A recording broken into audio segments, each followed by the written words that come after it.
the boy suddenly realized that his teacher seemed very fierce during class, but in reality, it wasn't like that at all, because she acted very strange during class. She was actually really tired.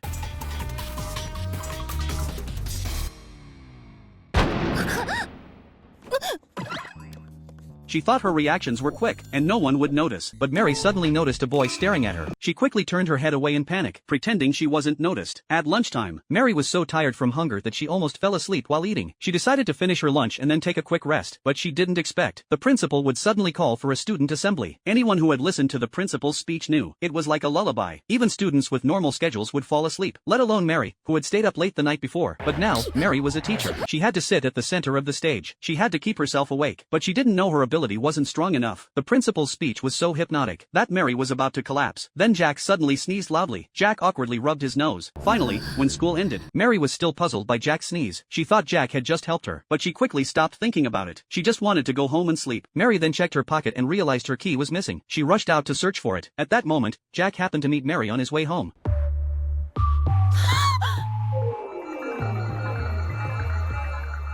Jack felt very embarrassed. Mary told him she hadn't done anything strange. She explained that she had lost her house key. She didn't want to lose her image as a teacher, so she told Jack to go home and study. What Mary didn't know was, Jack had already noticed something was off with her. Jack asked if Mary wasn't feeling well. Mary couldn't keep up the act anymore. She decided to have Jack help her look for the key, but after searching for a long time, they still couldn't find it. Finally, Jack had no choice but to ask Mary to check her bag. Mary said she had already searched it several times.